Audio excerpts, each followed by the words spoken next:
go dial in.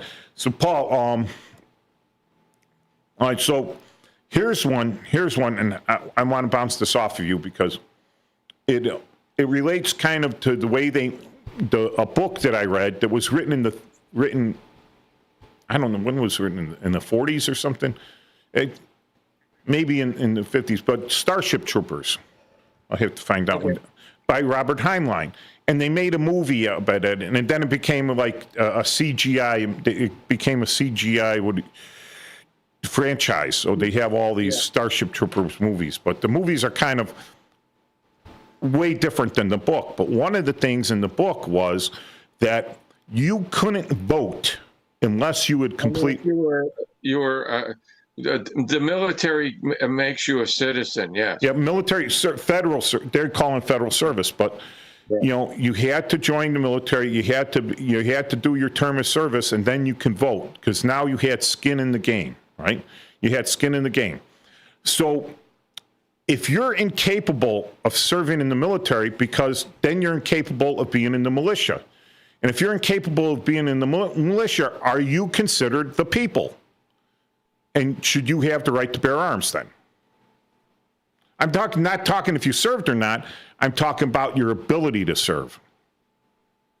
You know, in that one, no, but in that film, they were also, unless you were dead, you know, because they could regenerate your body parts, but you know, you bring up an excellent point, and I've said this a lot, and it goes to your idea of citizenship and the ultimate duty of a citizen.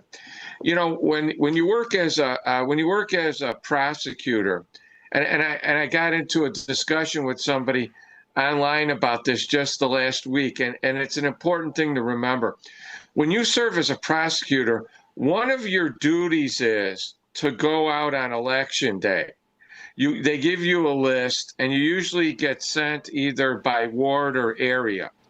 And you have to go into polling places, and you have to make sure that they're run properly, okay? And I remember my friend who recently died. He was in a band. It was a great musician, John, and we had to go out to a polling place in like basically Crestwood, and the machines come from Cook County, you know, and it was a joke I made. The woman said they opened up the machine and all these ants were coming in, and I said to her, "You call Board of Elections and you tell them that you don't want any Chicago ants." You know, it was a joke, but besides that, I learned something really important on an election day. So I had been working election days for almost 10 years. So I worked 20 elections. And then I transferred to the state's attorney's office. And they don't know what your history is. So they make you work in a nursing home. And I worked in a nursing home a couple of days before the election. They let them vote there. And you could actually see 26th Street from the windows of the nursing home. And a friend of mine, who's now an Episcopalian priest down in Springfield, he was one of our investigators. And we were there all day. And there was a kid that he wasn't really a kid. He was maybe 20, 25, but he was mentally challenged, you know. And as we sat in the hall and watched, every couple of minutes, the guy would change his clothes. He'd put on a different shirt, he'd come back, then he'd stand around, and then he'd leave. And then he'd come back and he had a different pair of pants on. Then he'd stand around, then he'd leave. Then he came back, and then he had a hat on. And then he stood around, and then he left. And he did this for like almost the entire 8 hours I was there. So finally a nurse walked in there, and I'll just make up a name, it's not his name. She said, "Hey, Ronnie, what are you doing?" And you know what Ronnie said? He said, "I'm trying to look good because this is the only day that I'm a real person and I matter." And you know something? Ronnie might have been mentally challenged, but Ronnie was the smartest person in the world that day because he knew it. Voting is very important. No matter who you vote for or what you vote for, it's your chance to make your statement. Even if you're just one of 50,000 voting the same way. Because if you didn't have that chance, we wouldn't be a free country right now.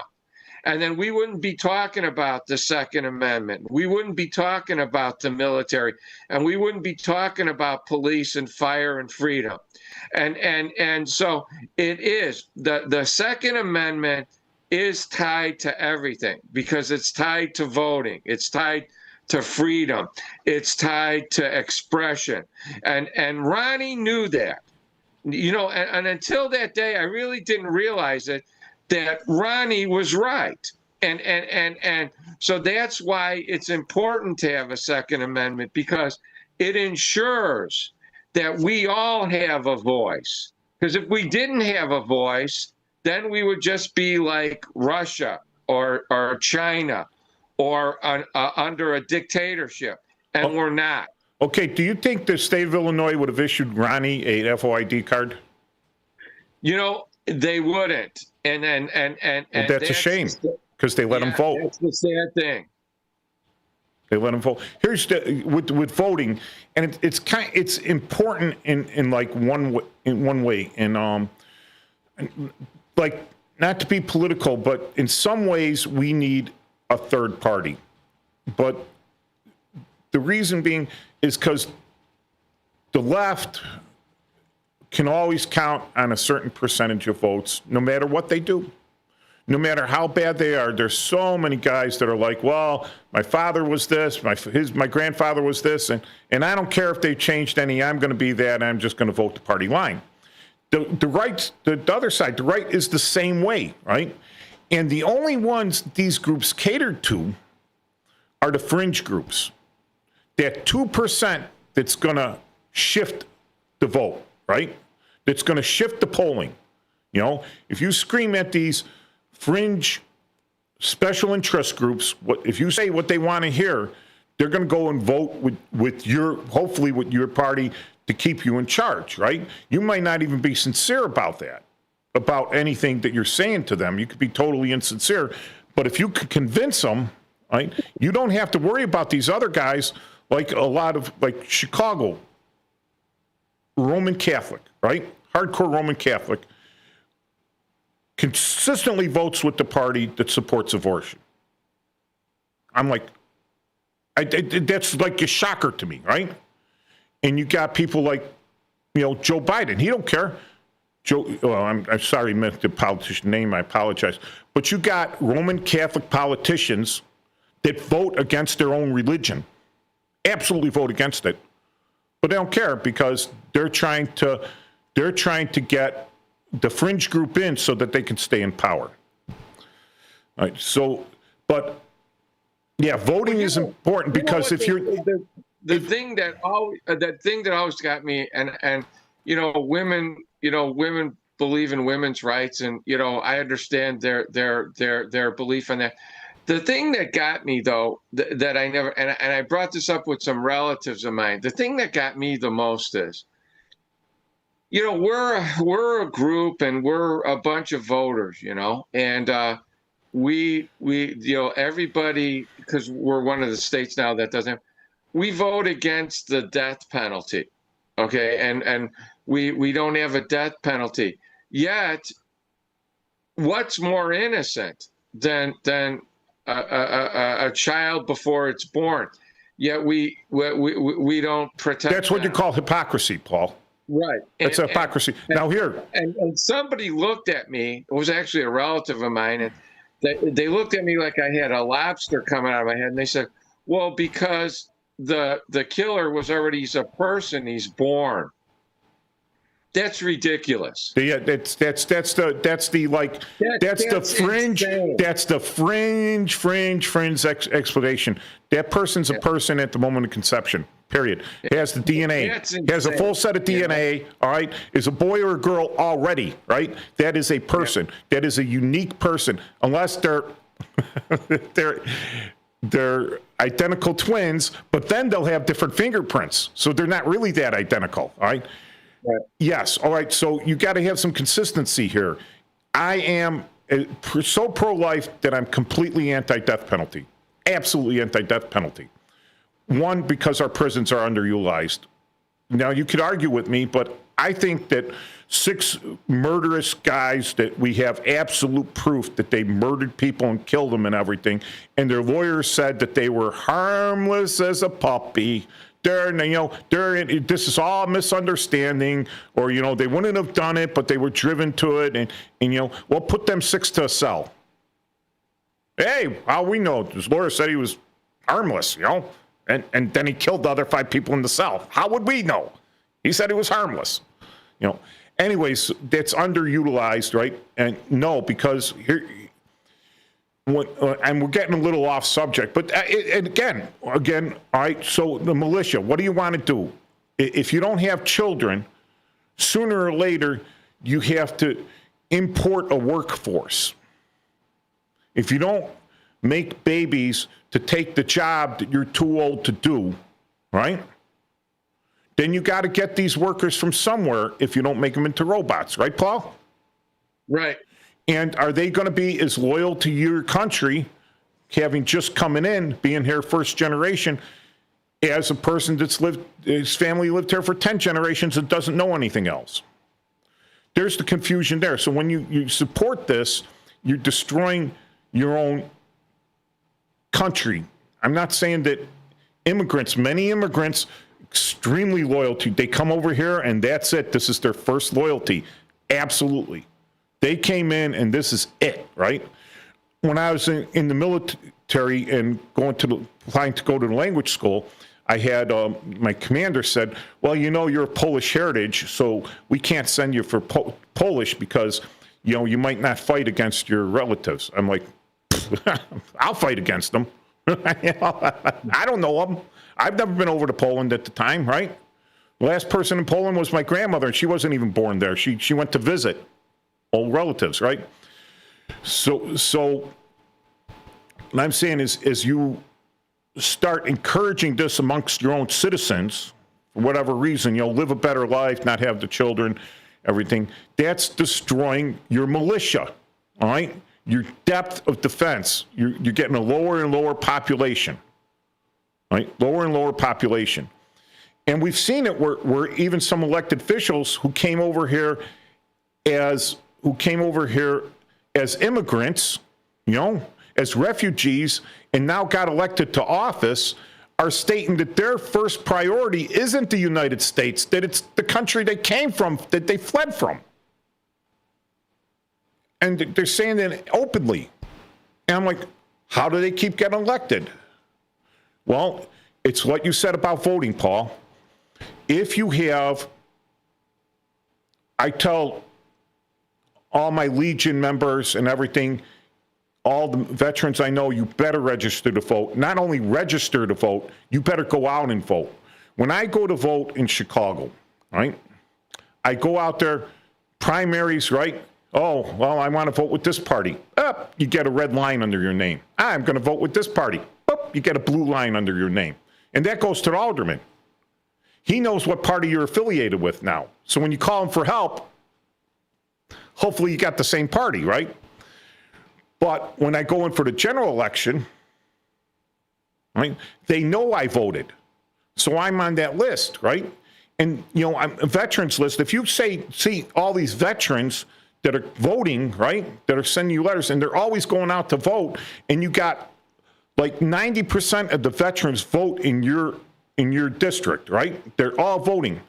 Well, you're going to listen to what they want because they're going to either vote for you or against you. But if you don't have, if your congressional district is only getting in a 10% vote count, 10% of the people that are eligible to vote go on and vote, right? Do you think the party cares about anything other than your vote? They don't care about your pork. You're only bringing 10% in the vote. They don't care about giving you anything for your district. They'll give it to the other districts where people are screaming for it, where they want those votes, right? Yep. For the state. so they carry the state for the presidential election. They won't give anything to your district, but the district that gets 99% of their people out, they're going to give them everything. So the vote is not just important because it's important because it shows your power, right? It shows the power of your area. It shows that you're concerned and that you're watching, that you're visible. I don't have my phone, I don't have my face stuck in a TikTok video all the time. I'm seeing what's happening out there. I'm a little involved. I'm involved enough to vote, right? Should be involved enough to at least vote, right? But here's where we go again. If you don't have any skin in the game, if you're never gonna have to put your butt on the line to bleed blood in a foreign country, bleed your own blood in a foreign country, all right? To lose something over there and lose time, lose your job back at home, use blood. Yes, there is the Soldiers and Sailors Act, but there's a lot of abusers of that too. But if you're not willing to go over there, at least willing to keep yourself in shape and everything, to go over there, to lay your stuff on the line, should you be able to vote for a guy who's going to send everyone else to war? Well, it don't matter to me. I'm a conscientious objector. I'm conscientious. I won't kill anyone because I don't want to be killed, but I'll vote to send everyone else over there to kill because they're psychopaths. That's all they want to do. And his vote is as good as yours.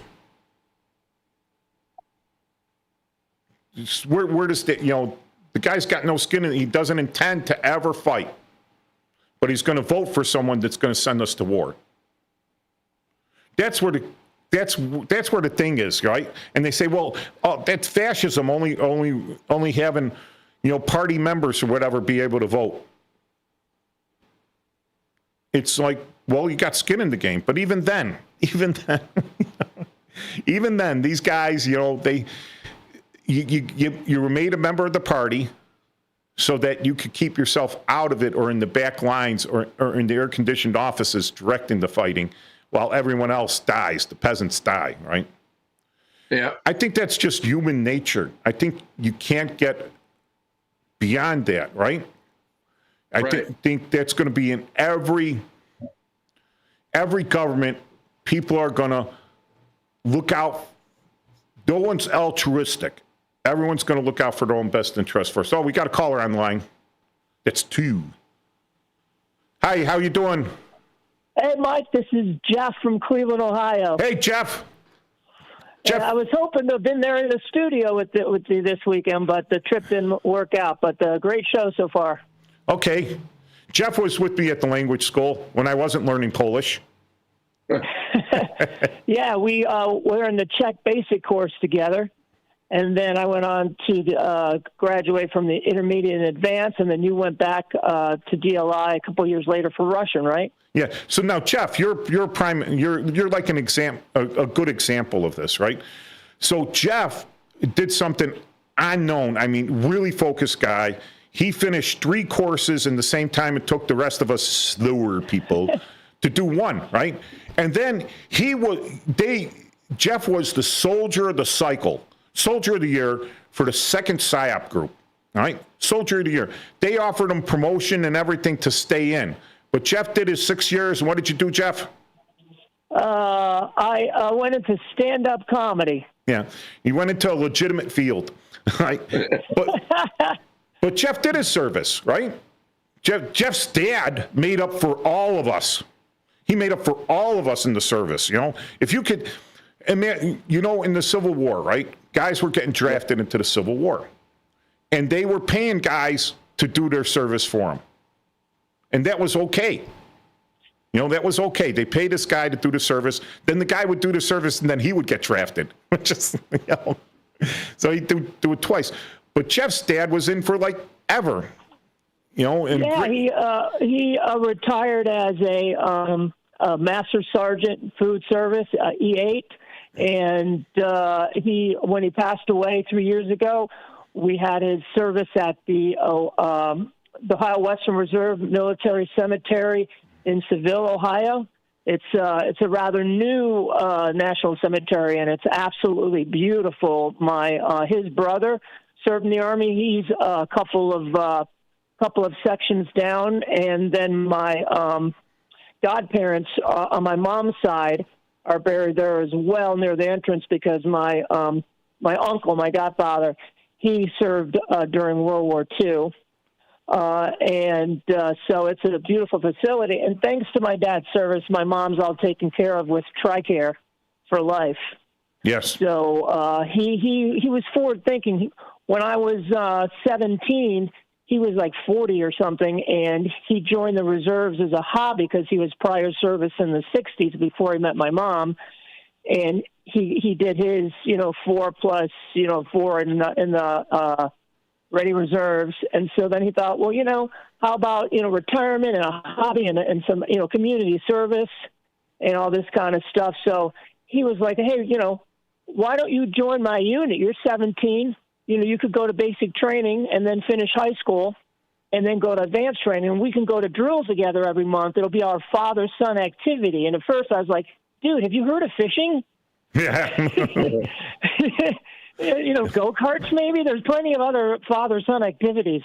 But so he stayed in, and I did my time. I would have fared better if I'd been in a regular Army. I don't do well with transitions, so I had a hard time having one foot in the military and one foot in the civilian world, because I was all into the military life. Yeah, you're very focused. You focus on something. That's cool. When things aren't focused, when I can't focus and when things aren't regimented, I have a hard time. So I had a hard time with the lackadaisical attitude in the reserves. But all those men had already served their time in active duty, and I hadn't, just for training. So I would have been better off if I. But still, I'm proud of my service.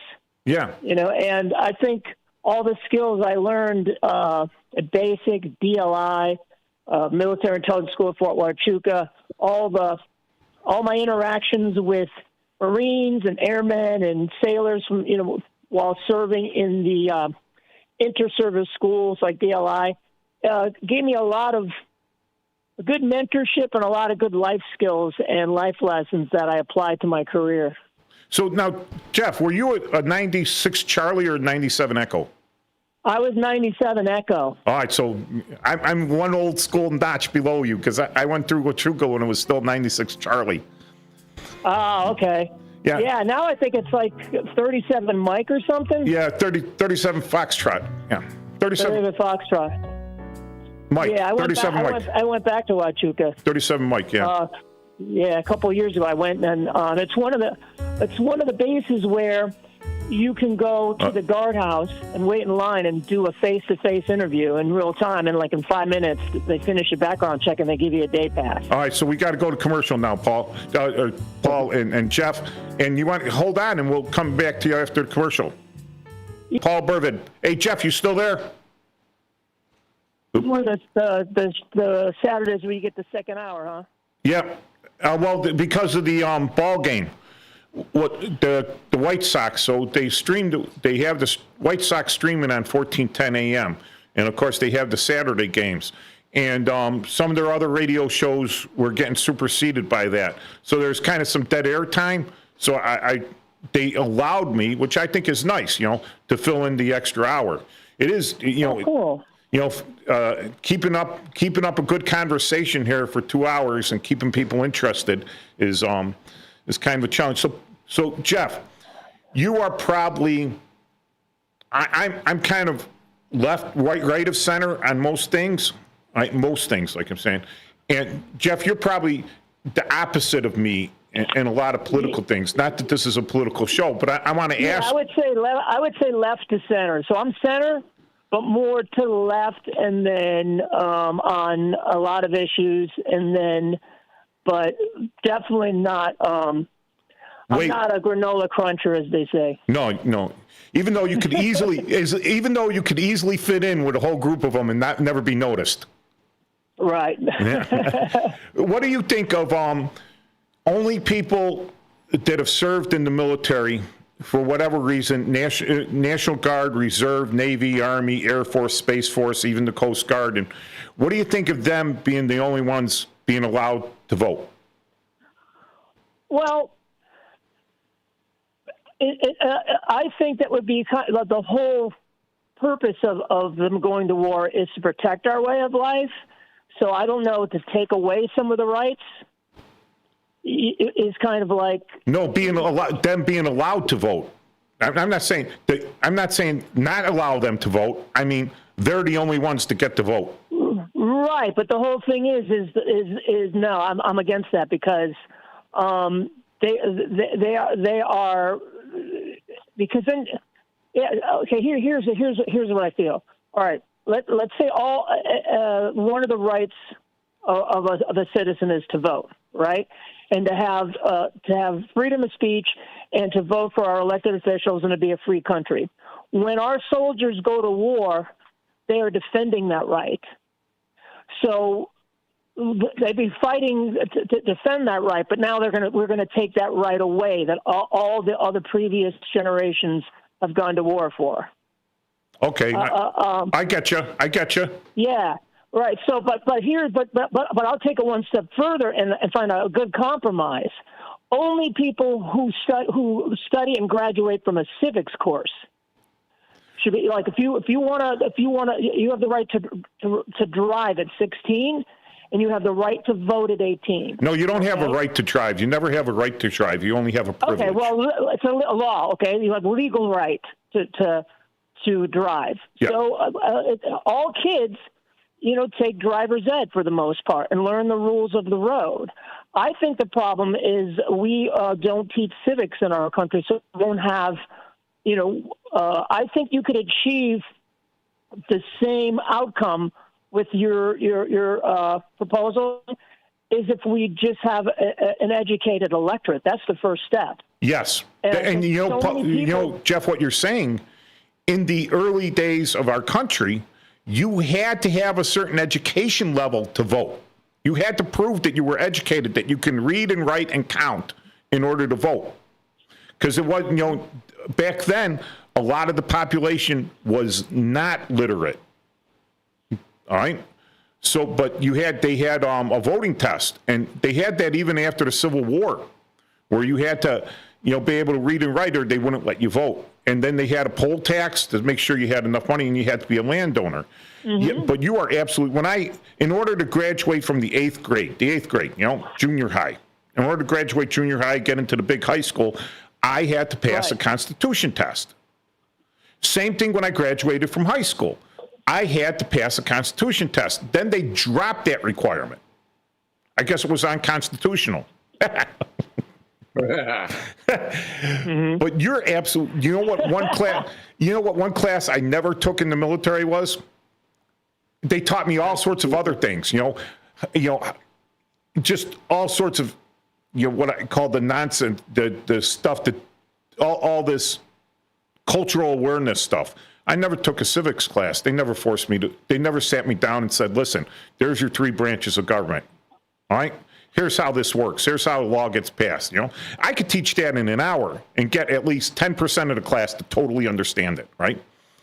But I was in for 38 years, never got a civics class. And at the highest levels of the military, CW5, right? Up there, supposed to be on a high level like a colonel, right? And nope, nothing about civics. We had current events, we had some political nonsense and everything else, but nothing like some of these guys still didn't understand, the Electoral College. They still didn't understand the right of the states versus the federal government. They still didn't understand the difference between the National Guard and the reserves and all that stuff. And we're going 30 years in. I wholeheartedly agree with you, Jeff. What do you think, Paul? Should there be mandated civics test? I think I had to take it, in 1973. I think that they should have to do it. Yeah. Good idea. And the new citizens have to take the citizenship test. So it's like, that make sure that, before we get to vote, just like when you're doing just like, different rites of passage, bar mitzvah, confirmation, high school graduation, college graduation, all this kind of stuff. It's just be a rite of passage for teenagers. And when, they're getting ready to turn 18 and get ready to vote, they take the test. Because, nowadays it seems we're so divided as a nation that both sides, anytime they hear something they disagree with or something that goes against their cause or values, the go-to now is to label it as, fake news or propaganda, on both sides. And the thing is the best defense against demagoguery or propaganda or is an educated populace, because you can't curb the speech. Like, if I don't like what they're saying on Fox News, if I don't like what they're saying on Rachel Maddow, I can't get them off the air. Like, I disagreed with Tucker Carlson on most issues, but I didn't want him to leave the air. It's our responsibilities as citizens to detect and to learn how to process BS when we hear it, not to squelch it. And so I think the dumber, I don't mean dumber like pejoratively, but like the less informed, the more ignorant people are of cultural and political issues, the more easily they're swayed. Yes. And one of the things we try to do on this show, Jeff, is when we see that nonsense out there, with the hyperbole of simple things, like, the hyperbole of Trump going to invade Panama, Trump going to invade Greenland, or whatever. There are a lot of hyperbole came out there. We try to put it in a layman's term, saying, no, this is the way the Constitution works. This is the powers that the president has to deploy troops. It falls under this and everything. So what the news media is there, what the legacy media out there loves to do is create a circus of fear. A circus of fear, because people want to listen to them now to see what's going to come up next. And if you have a fearful electorate that's always afraid, you are a tyranny. That's it. You're tyrannizing people. All right? But scared sheep are easier to control than an elected thing. Here's an anecdote, all right? So when I was down in Haiti with PSYOPs, right? And now Haiti is as dirt poor as you can get. It is really poor. But you know what they have down there? They have a grassroots education system where some lady in the village of mud huts and grass huts and everything, she sits there and for a couple hours a day, she educates kids to come to her place. They're right in the dirt or whatever, These kids are getting somewhat educated, learn how to read and write. Some of the kids down there could speak Creole, French, Spanish, and English. And they had a knowledge of this just from learning from other people. Well, one of the things that they didn't have was a lot of learning material, papers, pencils, or something. And so being in PSYOPs, I sent up a request for the area I was working. I wanted 10,000 copies of the Haitian Constitution written in French, Creole, and Spanish to deliver to the schools in Haiti. And I got back. You think that's bad, right? We could easily print that up, 10,000 copies of their Constitution, and pass them out to the schools, right, so the kids, they could pass them out to the teachers so the teachers could teach to the kids, because they didn't have books, they didn't have computers, they didn't have any of that. And you know what I got back? No, what? Not just no, but HE double hockey sticks. No, you can't have that, and we're not giving it out. I'm like, okay, because they don't want exactly what you said, Jeff, an educated populace on their own form of government. And the Haitian Constitution, written by educated Haitians, is a pretty solid piece of paper. The trouble is they just don't follow it. Yeah. So yeah, education, civics classes and everything. Now, here's another one. What do you think of people that refuse to register for the draft? Should they be allowed to vote? No. Ah, you see, we agree on something there. Yeah. And what's your reason for that? Well, it's first of all, it's a law, right? Yeah, it's a law. But, Yeah. one thing I learned in the ghetto, Jeff, is only obey the laws that apply to you. Yeah. Well, then I would be an outlaw.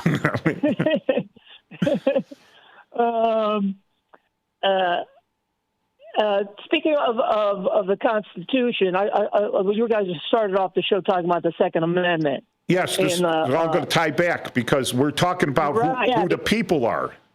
The people that are protected by the Second Amendment, are they the same people that are entitled to vote? And if you're not protected by the Second Amendment, should you be able to vote? Right. So to bring this all around, one of the things my dad and I were doing in his later years, especially was we would go to the firing range together. And my dad had his permit, and now in Ohio I don't need a permit, but I still, when I find time, I wouldn't carry unless I went to the training. I don't want that firearm army unless I go through all the training and everything. Absolutely. Because there's just so much you need to know. The thing is, a lot of people don't know. I wouldn't just try to become a lawyer. I wouldn't just become a doctor. Well, I wouldn't want to be responsible for a personal firearm until I knew how to use it correctly and all the legal ramifications and all the scenarios, and talk through the different scenarios and the ethics involved and the strategy involved and all the caveats and all that stuff that you learn from a good instructor over a course of 4 Saturdays. Paul, do you think do you think Jeff is dead on? Yes, absolutely. Paul's So here's the thing: is like we're using the analogy of an uninformed electorate. Okay, how about if we just take an uninformed public or untrained public? An uninformed militia, untrained militia. Right, well, yeah. What I don't understand is like how people can look at the Second Amendment. Like for me, I know that if I want a handgun, and I might even go look at them today, I can get one. And I know that if all these, if they make the laws and rules even stricter, I will have no problem getting one. Because one, I know how to do paperwork. Two, I have no police record, and there's not a spot on my public record. Okay, so I have no fear. Okay, what I don't understand is we live in a free society, but you need 6 permits to paint your mailbox. Okay? You can't own a jet ski without, a permit, this and that, your fishing license, all this kind of stuff. We are up to our necks in red tape in this country. But when it comes to applying the same type of red tape to guns to make them safer, everybody starts talking about the Second Amendment. And I personally don't think guns should be harder to acquire and own by law-abiding citizens. In fact, I tend to believe that if I'm ever to be saved in a situation where somebody is firing in public, it's going to be an off-duty cop or veteran or somebody carrying, So I want my fellow citizens, like you who know how to use firearms, to be able to use their personal firearm in a public emergency, like a public shooting situation. So I'm not against private citizens carrying weapons. Well, but I don't understand how anybody can look at the Second Amendment and think that the right to bear arms, the arms referenced to in the 1700s, don't resemble the weaponry available now. Yeah, they don't have. They didn't have televisions either. So you go back to the First Amendment. Yeah. So what I'm saying is like these guys were, our Constitution was written by guys as brilliant and as enlightened as they were. They still went poo-poo in vases and threw it out the window. Well, no, you know, see, Jeff, back then, okay, so back then, and yes, we're in the early stages of telegraph, right? The very early stages of telegraph back then. Very early stages. It hadn't been around. Before, not the 1700s, they'd have telegraph. Before, what? Yeah, late 1700s they did. They did? Yeah. It was still, it was 1800s. It was, what? Yeah, 18. It became popular. It became popular. Okay. All right. But, all right, so these guys have seen, they're very educated. So they knew that, the earlier tribes of men, the Gauls and everything, they had metal axes, metal swords, knives, that the Egyptians had, the Bronze and Copper Age and everything. And they had seen firearms go from the blunderbusses of the 1600s to the rifled muskets in the late 1700s and the 18th century. So they knew that these things, that there's a progression, that there is a constant evolution of this stuff. So they didn't think that, the musket, no one's ever going to get anything better than a musket, because this is the end all. They knew things were going to evolve to better quality, right? To more dangerous, to more lethal. All right, they knew these things evolved because you went from the bow and arrow to the blunderbuss to the rifled musket. All right, and then you had the horse pistols, and then you're down to smaller pistols, and then you have cannons, right? The old cannons fired rocks, and now you have exploding shells, right? So they knew that these things were evolving. So no, they probably didn't see in the future machine guns or caseless ammunition, electronically fired multiple barrel guns, but they did have multiple barrel cannons. They had puckle guns back then too, where the revolvers, they revolved the big cannons. So they knew that things were going to evolve, all right? They didn't write this because they didn't know that the things were going to evolve. And when it comes back to, again, all right, to go into a circle, not to make it a hard, that it should be more regulated, but it's for the militia, because we go back to the statement, all right? The statement, a well-regulated militia. That's the first thing it says in the Second Amendment. The first thing it mentions is a well-regulated militia. So when you put something up in first in English, unlike other languages, what's the most stressed concept in English is the first word of that sentence. The first phrase, right? A well-regulated militia. So that's it. They're stating that. That's the importance of them. And you're right. They were very educated. So they were educated in English in the way they were writing. Right. Right. Well, isn't a well-regulated militia also well-trained? Well-regulated, also, yes, they're well-trained because.